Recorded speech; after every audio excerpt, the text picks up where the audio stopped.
Hey guys, as promised, round number 3 between Gift and round number 3 and you guys can hear my evil clone there in the background, or doppelganger as they would say. This time it is a match between two Masters players. I think all the diamonds are actually getting weeded out, and CLS Asgard, I've gone up against this guy a couple times in ladder. Very, very solid Zerg player. Gift, I haven't seen him on ladder play as much, but I know he is also a Masters player. So this is going to be an old-fashioned TVZ on Shattered Temples. We are still on round 2. We're waiting for people to start filtering into round 3. However, the players we've been casting have just happened to finish their games very, very quickly. So both players giving the okay to go sign, and we're going to get this started right up.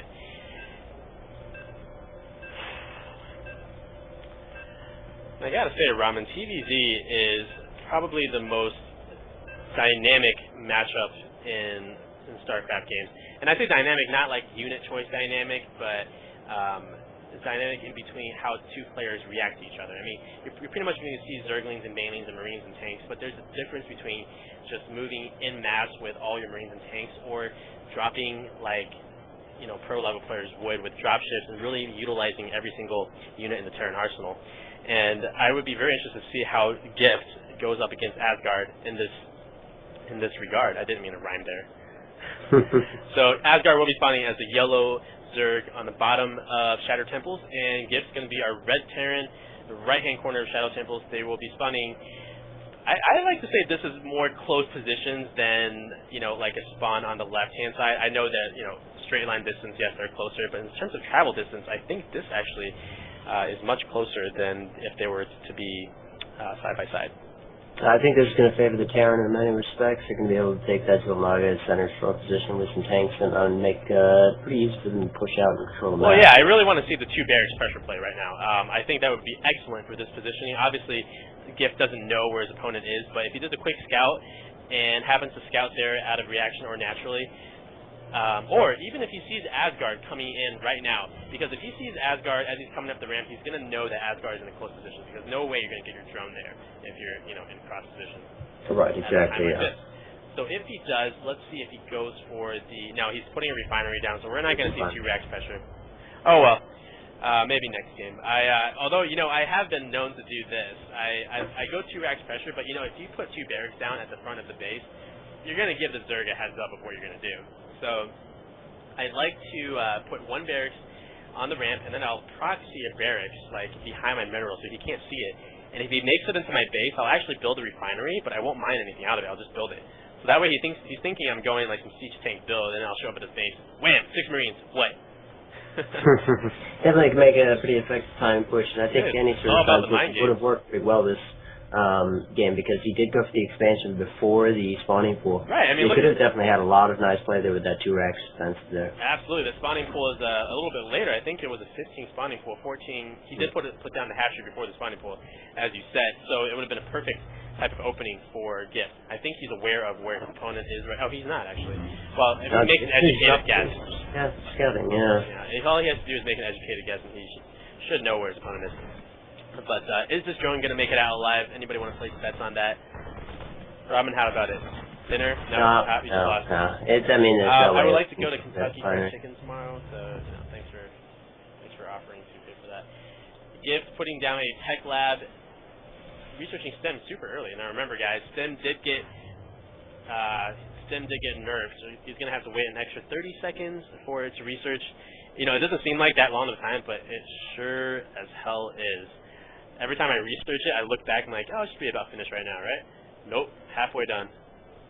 Now, I'm not sure if, yeah, I mean, it definitely should take longer, but even at that time, I'm not sure if CLS Asgard is going to be too ready for this. He's only got the 2 wings out, and he looks like he's prioritizing drone production over his actual ring production.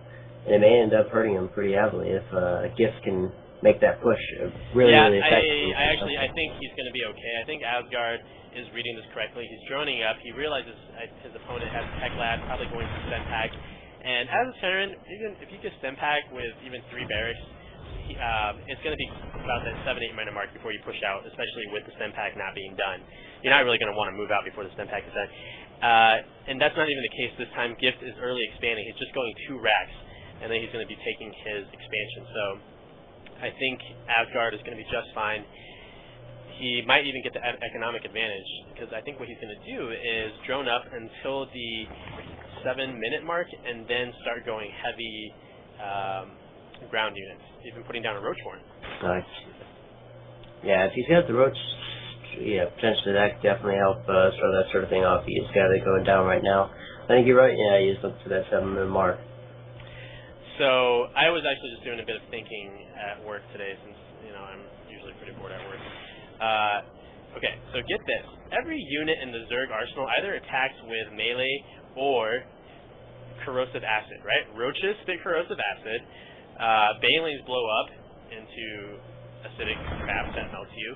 And who else has projectile breeding crap? The Corruptors and the Mutilisks. So can't the Terran just come up with some sort of armor exoskeleton to go over their heavy metal plates that counteracts acid? Hold that thought. A little bit of a skirmish going on here. Asgard suiciding a couple Zerglings, and he actually might be in a little bit of trouble, but those Roaches did pop out, so I think they're going to be able to hold off this Marine Force. But yeah, because I've been telling you, Ramen, that I've been watching Breaking Bad. And let me continue that story in just a second. The Roaches and the Marines, who's going to be the victor? Oh my god, if Stimpack just finished, he might actually be in a really good position to take down these Roaches. Obviously Marines are not a good counter to Roaches, but 10 Marines in this amount, not too shabby. Too many Roaches coming from Asgard, though. Got lots more on the way. He's got 3 more spots out there. 2 more is coming out from his natural. He's going to be able to hold it off. Yeah, this is fine.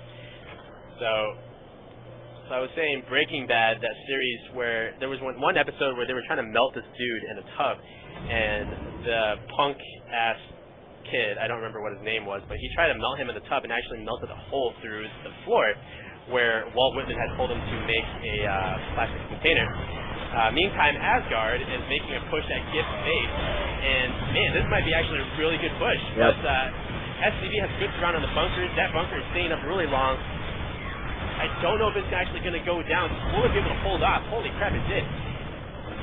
However, more units streaming in from Asgard, relentlessly pushing. I don't know how many SCVs he's lost. I'm going to take a look at the income tab right after this. I think he's lost a crazy amount of SCVs. And Gift overextending himself. I don't think he should have taken all the Marines out. Both kind of backing off. Well done by Gift, though. I mean, that was really a good way to hold that off. That was a good defense. I did not expect him to actually hold it. I think he overextended himself a little bit. Yeah. Not to mention they disrupted my story. What the hell? CiG finishing for Gift. He's going to be pretty well fortified for the time being. I think Asgard might want to tech to mute us or make some sort of transition into Infestors. I would love to see Infestor play because of the heavy Marine force that Gift is getting. Infestor with a couple of mind controls could really turn the tide of battle. Oh, without a doubt, but I think he does that layer tech. I think going for that muted play definitely would be a good move at this point. Not sure if he's going to go for the Infestors. A lot of people are steering away from that just because of the heavy mech that Terran typically go. But you never know. I mean, as you said, he is looking like he is going to get a heavy Marine type army. Definitely would be good to see and would be very effective. But Baneling's probably going to be his priority. Well, I absolutely think Infestors are the way to go now. Just because I've played against a lot of Master level players that have utilized them to perfection. I mean, I literally don't go Marines against good Master level Zerg players anymore because they pop out a couple Infestors and your Bioforce is absolutely useless. You might as well have just wasted some minerals on SCVs and suicided them into your opponent's face. The Infestor, I honestly think they're a little strong right now. And that's why I've been favoring more of a mech build towards Zerg players.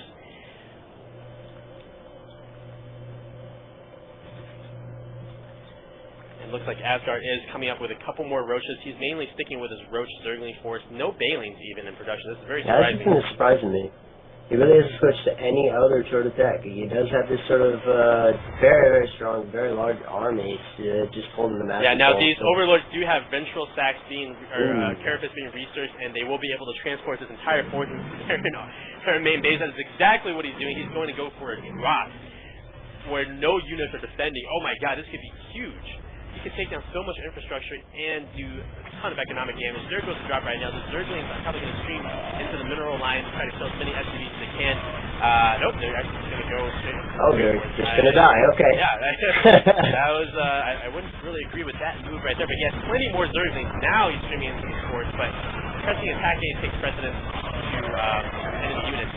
And this attack is doing a ton of damage, but ultimately going to get warded off. I think Gibbs has lost a lot of SCVs. I'm waiting for the case to update. No, not that much. He's still Not 39 that and thing. 41. That attack could have been a lot better. It's kind of disappointing that he didn't quite do as much damage. He does have one Zergling just sitting in the middle line right now. Two. And, yeah, maybe these Zerglings are going to make up for what the entire army missed. Or they're just going to go down the hill of bullets. Either way.